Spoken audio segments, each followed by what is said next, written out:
Welcome to our channel. నేను మీ నవీన్. ప్రస్తుతం మనతో సర్టిఫైడ్ ఫ్యామిలీ కౌన్సిలర్, అదేవిధంగా parenting and life coach Prashanti Kodumuru గారు ఉన్నారు. హాయ్ మ్యామ్, నమస్తే అండి. నమస్తే నవీన్ గారు. మ్యామ్, ఎగ్జామ్స్ టైం వచ్చేసింది.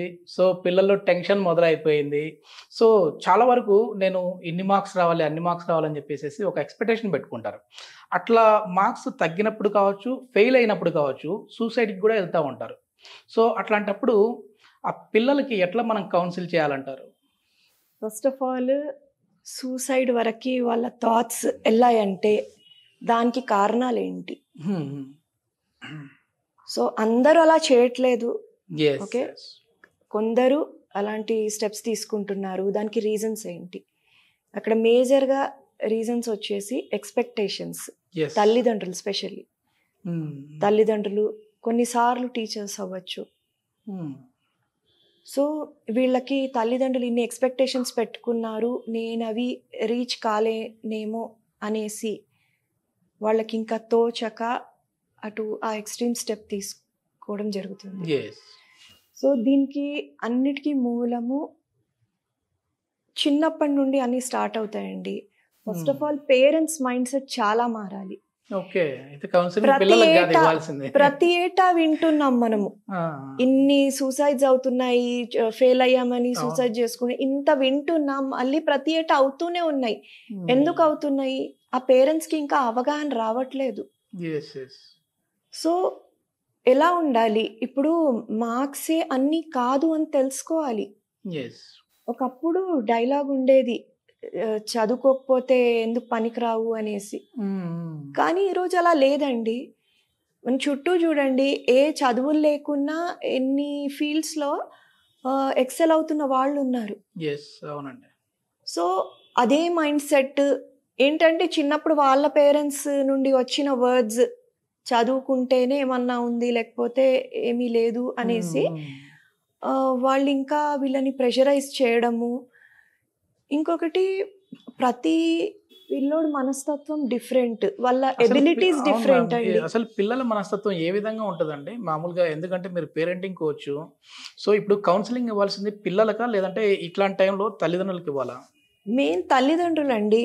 ఇప్పుడు ఒక అబ్బాయి సూసైడ్ చేసుకోవాలనుకుంటున్నప్పుడు నేను ఒక కౌన్సిలర్గా అతనితో మాట్లాడితే తనకి ఆ ఊరట లభించదు. తను వాళ్ళ తల్లిదండ్రుల నుండి వినాలనుకుంటాడు. సో వీళ్ళని కౌన్సిల్ చేసేది.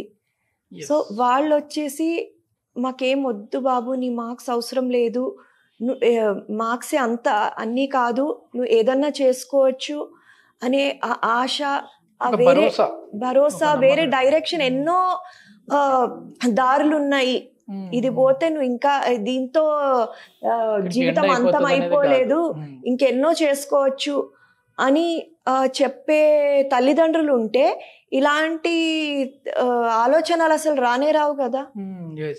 ఇంకొకటి, ఒకటి అర్థం చేసుకోవాల్సింది ఏంటంటే, ఇప్పుడు నేను ఒక ఇంజనీర్ని అనుకోండి, నా కొడుకు కూడా ఇంజనీర్ అవ్వాలి అనుకోవడం తప్పు. సో వాళ్ళకి ఆ ఆప్టిట్యూడ్ లేకపోవచ్చు. తనకి వేరే ఆర్ట్స్ వైపు, హ్యుమానిటీస్ వైపు, తనలో ఒక గొప్ప లాయర్ అయ్యే గుణం ఉండొచ్చు. కానీ అది చూడకుండా, అది గుర్తించకుండా నువ్వు ఇంజనీరే కావాలి అని ఫోర్స్ చేసి ఆ చదువులు చదివిస్తే, సక్సెస్ అవుతే, పాస్ అవుతే ఏదో ఇంజనీర్ అయినా వాళ్ళకి లైఫ్ లో ఒక తృప్తి ఉండదు. ఎంత జాబ్ చేసినా వాళ్ళు అనుకున్నది అది వాళ్ళ మనసులో లేనప్పుడు వాళ్ళకి ఆ సాటిస్ఫాక్షన్ దొరకలేదు.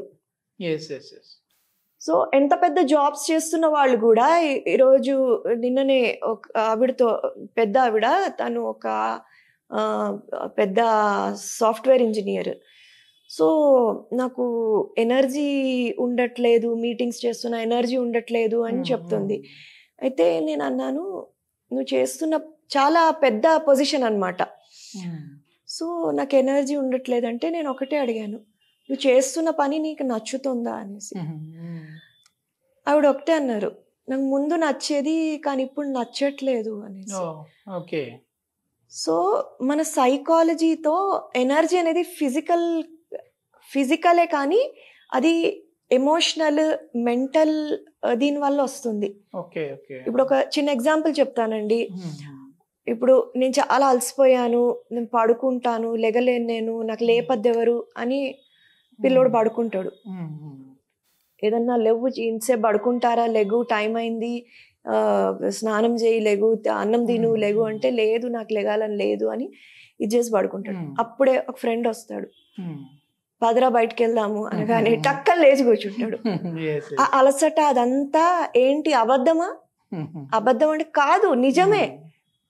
కానీ వాళ్ళకి నచ్చింది ఉంటే అట్లా ఎనర్జీ వచ్చేస్తుంది. సో మనం చేసే జాబ్ ఏదైనా మనకి నచ్చింది అవుతే ఆ ఎనర్జీ డిఫరెంట్ గా ఉంటుంది. అది ఎవరో ఫోర్స్ చేసినందుకు చేయట్లేదు, మనము మన సొంతంగా ఇష్టంగా చేస్తున్నాము. సో కెరియర్ లో ఇది చాలా ఇంపార్టెంట్. ఈరోజు తల్లిదండ్రులు గుర్తించాల్సింది, వాళ్ళకి పిల్లలకి నచ్చే దారిలో వాళ్ళకి తీసుకెళ్ళాలి. అంతేగాని మన కుటుంబంలో అందరు డాక్టర్లే, నువ్వు డాక్టర్ చదవాలో అనేసి వాళ్ళకి నచ్చకపోయినా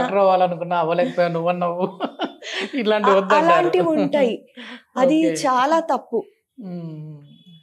సో అది అర్థం చేసుకోవాల్సిన అవసరం ఉంది. సో నా పిల్లోడు తనలో నా జీన్స్ ఉంటాయి, నేను డాక్టర్నే, వాడు డాక్టరే కావాలి, అది చాలా తప్పు. ఈ చైల్డ్ ఇస్ డిఫరెంట్ అండి. వాళ్ళ మనస్తత్వం, వాళ్ళ టెంపరమెంట్, వాళ్ళ ఆప్టిట్యూడ్ అన్ని డిఫరెంట్ గా ఉంటాయి. అది మనము ఏంటది, వాళ్ళకి ఎందులో ఇంట్రెస్ట్ ఉంది, చాలా ముందు నుండే. ఇప్పుడు నేను నా పేరెంటింగ్ కోర్స్లో అదే చెప్తూ ఉంటాను, మీరు డిఫరెంట్ వేస్లో అబ్జర్వ్ చేయండి. దేంట్లో మీ బాబు కానివ్వండి, పాప కానివ్వండి, దేంట్లో రుచి చూపిస్తున్నారు అది రికగ్నైజ్ చేయండి. వాళ్ళకి డిఫరెంట్ ఆప్షన్స్కి ఎక్స్పోజ్ చేయండి. ఇప్పుడు వాళ్ళకి డిఫరెంట్ మ్యూజికల్ ఇన్స్ట్రుమెంట్స్ ఆడనివ్వండి, వాళ్ళకి డిఫరెంట్ స్పోర్ట్స్ ఆడనివ్వండి. అందులో ఎక్కడ ఏది నచ్చుతుందో తెలిసిపోతుంది. ఫస్ట్ వాళ్ళకి ఎక్స్పోజర్ దొరకాలి. అన్ని వాళ్ళ ప్లేట్లో అన్ని పెడితే వాళ్ళు ఏది పిక్ చేసుకుంటారు అనేది చూసుకోవాలి. ఓకే మ్యామ్, అసలు ఈ ఎగ్జామ్స్ వచ్చేసాయి కదా, సో ఈ ఎగ్జామ్స్ టైంలో పిల్లలకి పేరెంట్స్ ఏ విధంగా సపోర్ట్గా ఉండాలంటారు? సో ఫస్ట్ ఆఫ్ ఆల్ చెప్పాను కదా, వాళ్ళకి ఎక్స్పెక్టేషన్స్ ఎక్స్ప్రెస్ చేయొద్దు. ఇన్ని మార్కులు తెచ్చుకో, అలా ఇలా ఏది మార్కుల గురించి మాట్లాడొద్దు. వాళ్ళ ఎఫర్ట్స్ పైన ఫోకస్ చేయండి. పక్కన వాళ్ళతో కంపారిజన్ వద్దంట. కంపారిజన్ వద్దు. వాడికంటే ఎక్కువ మార్క్స్ తెచ్చుకో, ఎక్కువ కాదు, ఇన్ని మార్క్స్ కూడా కావాలి అనే సమయం కాదు ఇది. సో ఇప్పుడు వాళ్ళు ముందే చదువు టెన్షన్లో ఉంటారు. అలాంటప్పుడు మీ ఎక్స్పెక్టేషన్స్ ఏమీ వాళ్ళ ముందు మాట్లాడొద్దు. అలాగే వాళ్ళు కొందరు పిల్లలు టెన్షన్ పడిపోతుంటారు చాలా, నేను రాయలేను, ఫెయిల్ అవుతాను అట్లా అనేసి. సో అలాంటప్పుడు పర్లేదు, నీకు ఎంత వస్తే అంత రాయి అని చెప్పడము.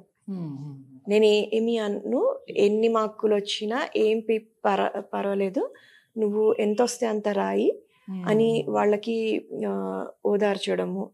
అలాంటి సపోర్ట్ ఇస్తే వాళ్ళకు కూడా ఓకే, వాళ్ళు నాకు తక్కువ మార్క్స్ వచ్చినా ఏం ఎక్స్పెక్ట్ చేయట్లేదు, ఆ ప్రెషర్ పోతుంది. ప్రెషర్ పోయినప్పుడు వాళ్ళు మంచిగా చదవగలరు, ఇంకా ఫోకస్ చేయగలరు. మెయిన్ అదే అండి, అంటే మెయిన్ కంపారిజన్ అనేది కూడా చాలా ఇబ్బంది కదా మ్యామ్ పిల్లలకి. కంపారిజన్ అయితే అస్సలు చేయొద్దండి, ఎవరికి మంచిది కాదు. నేను ఒక చిన్న విషయం చెప్తాను. ఇప్పుడు మీ పెళ్ళైంది కదా, సో సపోజ్ మీ భార్య అందనుకోండి, ఏమండి చూడండి, అతను చూడండి మీకన్నా ఎక్కువ సంపాదిస్తున్నాడు అంటే ఎలా ఫీల్ అవుతారు? అలాగే మీ భార్యకు పోయి మీరు అన్నారు అనుకోండి, ఆవిడ చూడు వంట ఎంత బాగా చేస్తుంది, అలా నేర్చుకో అన్నారు, మీకు పరిస్థితి ఏమవుతుంది? ఫస్ట్ ఆఫ్ ఆల్ కంపేర్ చేయడం వల్ల మనసు దెబ్బతింటుంది, తక్కువ చేసినట్టు అవుతుంది. సో ఫస్ట్ అది మనము ఆ ప్లేస్ లో ఎలా ఉంటే ఎలా ఉంటుంది ఊహించుకోవాలి, పిల్లల్ని కంపేర్ చేసే ముందు. అదొక్కటి ఈ విధంగా ఉంటే ఇంకా పిల్లలకి ఎట్లా ఉంటుంది. సో కంపేర్ అనేది ఎప్పుడూ చేయొద్దు. సో మనల్ని మనము ఎవరితో కంపేర్ చేయొద్దు, మన పిల్లల్ని ఎవరితో కంపేర్ చేయొద్దు. ఒకటే నేర్పించవచ్చు, కంపేర్ చేసేది ఉంటే నీ పాస్ట్ పర్ఫార్మెన్స్ తో కంపేర్ చేసుకో. నీకు పోయిన ఎగ్జామ్లో ఇన్ని మార్క్స్ వచ్చాయి, ఈసారి అంతన్నా రావాలి, ఇంప్రూవ్ అన్నా కావాలి కదా, అంతే. ప్రెషర్ అయ్యకండి. సో ఇది కాకుండా ఇప్పుడు పిల్లలు ఎదిగే కొద్దీ టీనేజ్లో వచ్చేసరికి వాళ్ళకి ఎన్నో రకాల వేరే ఎమోషనల్ ప్రాబ్లమ్స్ ఉండొచ్చు. వాటి గురించి కూడా వాళ్ళు తెలుసుకొని వాళ్ళకి అవగాహన ఉండాలి. సో ఇవన్నిటిపైన ఫోకస్ ఉండాలి. ఓకే, ఇది ఎగ్జామ్స్ టైంలో చెప్పదలుచుకుంది, ఎందుకంటే ఇప్పుడు ఏమీ ఎక్కువ చేయలేము. సో నేను చెప్పేది ఏంటంటే నెక్స్ట్ అకాడమిక్ ఇయర్ స్టార్ట్ అయ్యేటప్పుడే ముందు నుండే ఒక డిసిప్లిన్, పంక్చువాలిటీ తీసుకురావడము, పిల్లల్లో ఒక టైం టేబుల్ ప్రకారము వెళ్ళడము, వాళ్ళ చదువుకి ఇంకా ఆటపాటలకి అన్నిటికీ ప్లేస్ ఉండేటట్టు ప్లాన్ చేసుకోవడము, ఇది చాలా ఇంపార్టెంట్. ఎగ్జామ్స్ వచ్చాయి అనేసరికి అప్పుడే పరిగెత్తుకుంటూ చదువులు స్టార్ట్ చేయడము, పేరెంట్స్ కూడా అప్పుడే అలర్ట్ అవ్వడము, అది మంచిది కాదు. స్టార్టింగ్ నుండే రోజు ఇంత టైం కేటాయించి చదువుకుంటే ఎగ్జామ్స్ అప్పుడు ఇలాంటి ప్రెషర్స్ ఉండవు. ఎస్, ప్రశాంతి కొదుమూరి గారు వచ్చేసేసి చాలా వరకు కూడా అంటే సర్టిఫైడ్ ఫ్యామిలీ కౌన్సిలర్, అదేవిధంగా పేరెంటింగ్ కోచ్.